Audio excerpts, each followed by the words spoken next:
7 நாள்ல உங்க உடல் எடையை 4 கிலோல இருந்து 7 கிலோ வரைக்கும் கம்மி பண்ண முடியும்னு சொன்னா நீங்க நம்புவீங்களா? உடல் எடையை குறைக்கணும்னு நீங்க நினைச்சீங்கன்னா நல்ல ஆரோக்கியமான சத்தான உணவுகளை நீங்க சாப்பிடணும். அதாவது 70% உணவுலையும் 30% உடற்பயிற்சியிலும் நீங்க ஃபோக்கஸ் பண்ணணும். இல்லைங்க, டயட் மட்டும் இதுக்கு கண்டிப்பா பத்தாது, கூடவே உடற்பயிற்சியும் கண்டிப்பா நீங்க செய்யணும். ஒரு கிளாஸ் டம்ளர்ல ஒரு கிளாஸ் தண்ணி ஃபுல்லா நிரப்பிட்டு அதுல 2ல இருந்து 3 புதினா ஆட் பண்ணிக்கோங்க.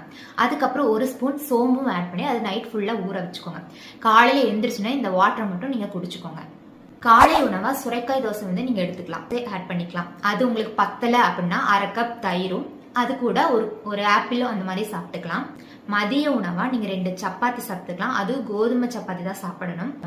சப்பாத்தி எனக்கு பிடிக்காது நீங்க சொன்னீங்கன்னா சிறுதானிய உணவா நீங்க எடுத்துக்கலாம். பிரியாணி அந்த மாதிரி கூட ஏதாவது செஞ்சு நீங்க சாப்பிட்டுக்கலாம். நைட் டின்னர் வந்து 7ல இருந்து 7:30 முடிச்சிருங்க. நைட்டு டின்னர் பாத்தீங்கன்னா கைக்குத்தல் அரிசி அந்த மாதிரி கூட சாப்பிட்டுக்கலாம். சாப்பிட்டதுக்கு அப்புறம் 1 மணி நேரம் இல்ல 1/2 மணி நேரமாவது கண்டிப்பா நீங்க வாக்கிங் போகணும்.